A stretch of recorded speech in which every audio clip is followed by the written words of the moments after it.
अस्सलामुअलैकुम वरहमतुल्लाहि वबरकातुहू। अॼु जी वीडियो ठाहिण जो मक़सदु इहा आहे त लूसीइज़म वारे हिकु प्रोग्राम जे अंदरि हिकु औरत जेका आहे इस्लाम ते एतिराज़ कंदे कुझु सुवाल करे रही आहे, जंहिंजे बारे में बार बार कुझु नाहिल ऐं नासमझ माण्हुनि तरफ़ां इन सुवाल जो जवाबु ॾियण जे बारे में चयो वञे पियो।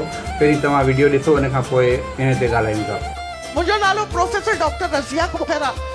मां तव्हांखां हिकिड़ो सुवाल थी पुछां। तव्हां चयो त अलाह साईं नबी पैदा कया, नबियाणी पैदा न कई, ठीकु आहे।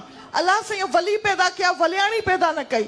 अलाह साईं जे ख़ल्क़ दुनिया कलंदर पैदा कया, हिकिड़ी अधु कलंदरियाणी पैदा कई।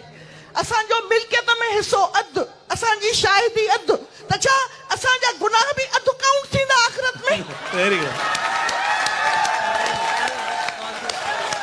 जी तव्हां ॿुधो, मोहतरमा पहिरियों सवाल कंदे चए थी त अल्लाह ताला नबी त पैदा कया लेकिन नबियाणी न पैदा कई। त मोहतरमा खे शायदि इन बारे में का ॼाण न आहे, न का इल्मी मालूमात आहे त अल्लाह ताला हज़रत आदम अलैहिस्सलाम खां अलावा तक़रीबन 1.25 लख नबी पैदा कया ऐं इन्हनि तमामु 1.25 लख नबियनि खे जनमु ॾींदड़ औरत आहे। औरत जी अज़मत ऐं औरत जी अहमियत अल्लाह ताला तमामु वॾी फरमाई आहे। लेकिन हीअ जेके आहिनि लिबरल या मुल्क जिन्हनि खे हिन जे बारे में ॼाण न आहे, छो त जंहिं वॾे घराणनि में पैदा थींदा आहिनि उन्हनि में जेको आहे सो माउ जी अहमियत शायदि का बि नथी हुजे, छो ही जे पाण जेके पैदा थियनि थियूं त हुननि खे वरी उहो ॾॿनि जो खीरु पीआरे ईअं नौकराणियुनि जे हवाले कयो वञे थो। ईअं वॾियूं थियनि थियूं, पोइ हुननि शादीशुदा थियनि थियूं, उनखां पोइ पाण जेको औलाद खे जनमु ॾियनि थियूं ऐं पोइ उहे औलाद बि उन्हनि नौकराणियुनि जे हवाले कयो वञे थो ऐं ॾॿे जो खीरु हुननि खे पीआरियो वञे थो। हीअ पंहिंजी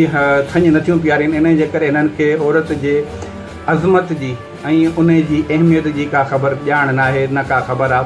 बसि सिर्फ़ु हिननि खे एतिराज़ करणु अचनि था। हीअ माउ जी जेका अज़मत आहे, अल्लाह ताला वालिदा जे क़दमनि में जन्नत रखी आहे। को मर्द अहिड़ो न आहे जेको मुसलमान मर्द हुजे उहो वालिदा पंहिंजी सां जेको सो नाइंसाफ़ी करे, बेअदबी संदसि करे ऐं जन्नत में वञे, ईअं थी नथो सघे। हर मर्द मतिलबु पंहिंजी वालिदा जो यानी औरत जो मोहताज आहे। जन्नत में वञण लाइ बि पंहिंजी वालिदा सां हुनखे हर तरह सां जेको सो नेक सुलूक लाज़मी करिणो आहे। अगरि न कंदो त जन्नत न वेंदो। इहा तमामु वॾी हिकिड़ी अहमियत आहे। इन अहमियत जे बारे में कॾहिं बि मुलिद बेदीन न ॻाल्हाईंदा, छो त अहिड़ी जेका आहे का बि अहमियत ॿिए कंहिं दुनिया जे मज़हब में न आहे। अल्लाह ताला जेका आहे सा औरत खे इहा अता फरमाई आहे ऐं इहो सिर्फ़ु इस्लाम में आहे।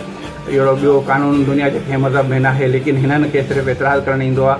अॻिते लिखे थी त चवे थी त वली पैदा थिया लेकिन वलियाणी न पैदा थी। मोहतरमा खे शायदि कंहिं वरी मां चवंदुसि का इल्मी ॼाण न आहे, न दीन जे बारे में का ख़बर आहे।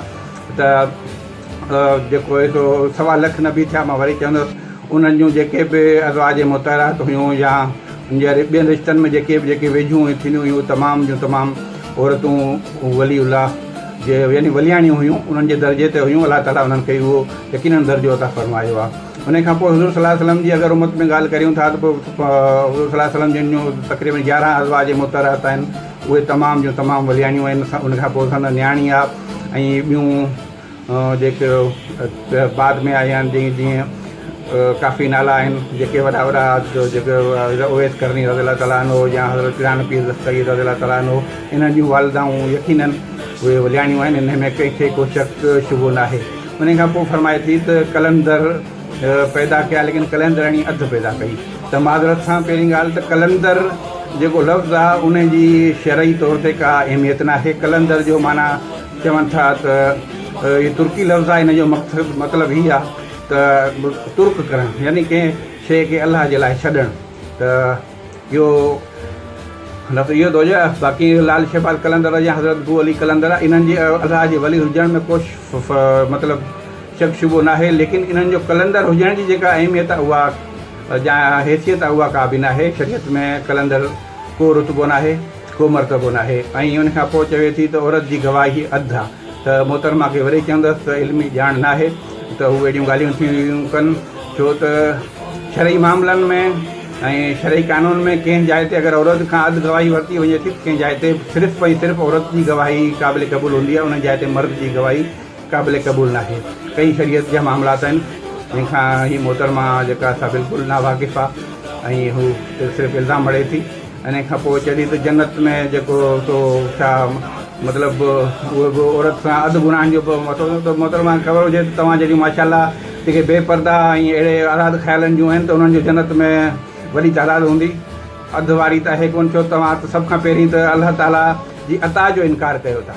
अलाह ताला जेके बि तव्हांखे अता जेको बि कुझु अता कयो आहे, तव्हां पंहिंजे इन सवालनि में तव्हां अलाह ताला जी तमामु अता जो इनकार करे ऐं तव्हां हीअ ॻाल्हि कयो था। यकीननि तव्हां जहिड़ियुनि खे तव्हां जहिड़ियुनि जी जॻह जहन्नम आहे ऐं यकीननि जहन्नम में वेंदो उते अधु गुनाह न बल्कि अधु खां मथे गुनाह त सभु लिखिया वेंदा ऐं उनजो अजर जेको हूंदो उहो तव्हांखे यकीननि मिलंदो। बिल्कुलु अलाह ताला तव्हां जहिड़नि मुल्हदनि बेदीननि खे समझ अता फ़रमाए ऐं दीन इस्लाम ते अलाह ताला जो ख़ासि करम फ़रमाए। अलाह हाफ़िज़।